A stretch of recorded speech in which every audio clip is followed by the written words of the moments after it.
You are 29 years old. You make $78,000 a year, which means that somewhere along the way, you became the successful version of yourself, at least on paper. Because when you were 19, working part-time, eating microwave noodles in an apartment with 3 roommates and a smoke detector that beeped every 47 seconds, $78,000 sounded enormous.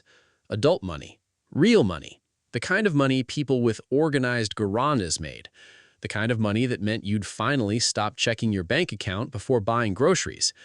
And yet, it's Tuesday night. You are sitting in your car outside a Target parking lot doing math on your phone, trying to figure out whether you should wait until Friday to fill the gas tank. Not because you're irresponsible, not because you're lazy, not because you bought a yacht or gambled away your savings in crypto, because somehow, despite doing almost everything correctly, the number still doesn't feel like enough. And that feeling, that specific quiet panic, is becoming one of the defining emotional experiences of modern American adulthood. The first rule: feeling broke and being poor are not the same thing, but they can feel identical at 11:42 p.m. when your paycheck hits and disappears almost immediately. Rent, car payment, insurance, student loans, groceries, utilities you forgot existed, a birthday dinner you said yes to because saying no starts to feel socially dangerous after a while. You don't live extravagantly. That's the confusing part. Your apartment is fine, not luxury. Your car is reliable, not flashy. You order takeout maybe twice a week. You haven't taken a real vacation in 18 months. And still, every month feels strangely narrow, like life is happening inside a hallway that keeps getting tighter. You remember the first job offer. You were sitting at your kitchen table, laptop open, heart racing. The salary was $78,000. You stared at the number for almost a full minute. Then you called your mom. She gasped. Your dad said, "That's really good money." And at the time, it was. Or at least it sounded like it should be. But numbers by themselves mean very little. A salary is not a lifestyle. A salary is a negotiation with geography, inflation, timing, debt, and the version of adulthood you thought you were buying. You move into the city 3 months later because the job is there, because opportunity is there, because everyone says that's what ambitious people do in their 20s. The apartment costs $2,150 a month, which already feels slightly insane, until you realize every other apartment somehow costs more. You put down the deposit, you buy IKEA furniture, you spend $94 on a lamp that looks sophisticated online and deeply disappointing in real life. You tell yourself this is temporary, just the beginning. Then the bills start arriving with perfect mechanical consistency. Rent, internet, electric, parking, car insurance, phone bill, student loans.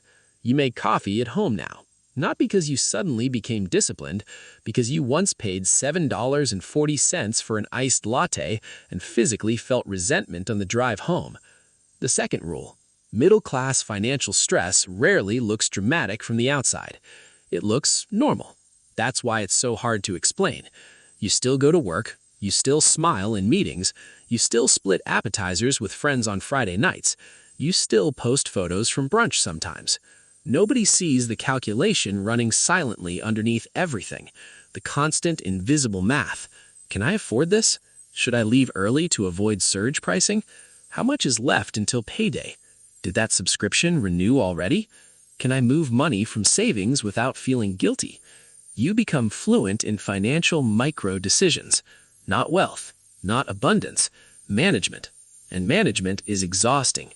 The strange part is, your parents don't fully understand it. Not because they don't care, because their version of $78,000 was different.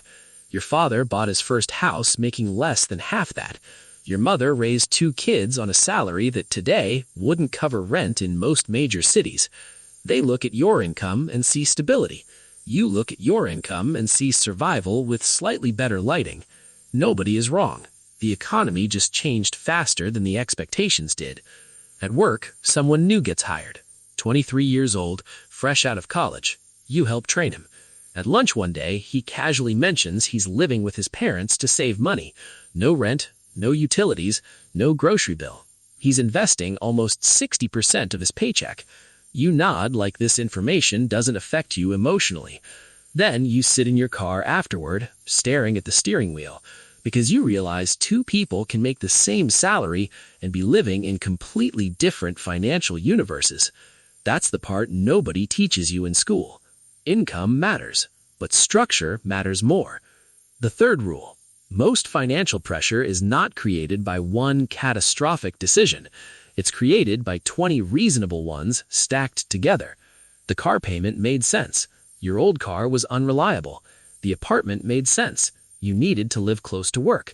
The student loans made sense. Everyone said college was the path to stability. The credit card balance made sense. You had to move unexpectedly. Every individual decision was defensible, but financial pressure doesn't care whether your decisions were reasonable, only whether the math closes at the end of the month.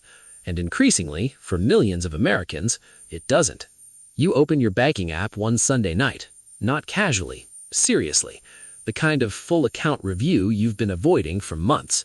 Checking, savings, retirement, credit cards, student loans. You sit there in silence, because the numbers are not catastrophic. That would almost be easier. The numbers are just stuck. You have $6,400 in savings, $18,000 in a 401k, $31,000 in student loans, $4,700 on a credit card. You've been working full-time for 6 years. 6 years.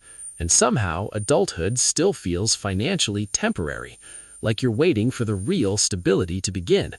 Except, slowly, quietly, you begin to suspect this might actually be it. This might be modern middle-class life, working hard, earning decent money, and still feeling one unexpected expense away from panic. Then inflation arrives like a second rent payment. Groceries go up, insurance goes up, gas goes up. Your rent renewal arrives with a 9% increase and an email that says, "We value you as a resident." You laugh out loud alone in your apartment, not because it's funny, because sometimes disbelief and comedy are neighbors. You get a raise that year, 3%. It disappears before it arrives. That's another strange psychological feature of adulthood now. The raises feel theoretical. The expenses feel physical. The fourth rule: there's a difference between earning more and actually getting ahead. Most people never learn the difference because nobody explains it clearly. A higher salary can improve your life, but if every increase in income gets absorbed immediately by rising costs, you are not building margin. You are upgrading survival, and upgraded survival still feels like survival. One Friday night, your friend group goes out for drinks. One of your friends works in tech. Another friend works in finance. Someone casually mentions a destination wedding in Italy next summer.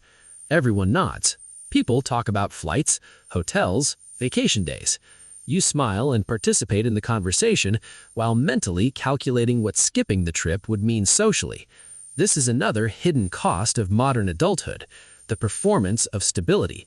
Nobody wants to admit money feels tight, especially not people making good money. So everyone performs okayness for each other. Credit cards bridge the gap. Buy now, pay later fills the silence. And entire social circles quietly normalize financial stress as long as it's aesthetically organized. You begin noticing strange things. How many people finance furniture? How many people carry credit card debt they never mention? How many successful-looking adults are one layoff away from genuine crisis? The illusion starts cracking everywhere once you learn how to see it. Then, one Tuesday afternoon, something small happens. Not dramatic. You're eating lunch at work, leftovers in a glass container. Your coworker Ethan sits down across from you. Older guy, calm, never flashy, drives a 10-year-old Honda Accord, brings lunch every day, doesn't talk much about money. At some point during the conversation, he mentions almost accidentally that his investment accounts crossed $900,000. You stop chewing for a second, because Ethan makes maybe slightly more than you. Not millionaire money, not executive money, normal upper-middle-class income. You ask how long he's been investing. He shrugs. Since my 20s. That's it. No crypto miracle, no startup exit, no inheritance. Just time, consistency, and a lifestyle that apparently cost less than the one everyone else was trying to perform. You think about Ethan for 3 straight days, because suddenly the issue is no longer your salary. The issue is direction. You realize there are people earning less than you who feel calmer financially, and people earning twice what you earn who feel worse, because eventually money stops being only about income. It becomes pressure, margin, flexibility, time, the ability to survive a bad month without emotional collapse. That night, you open a compound interest calculator. Not casually, seriously. You type in numbers. If you invested $1,500 a month consistently, average market returns, 25 years, the number becomes absurd. Not fantasy absurd.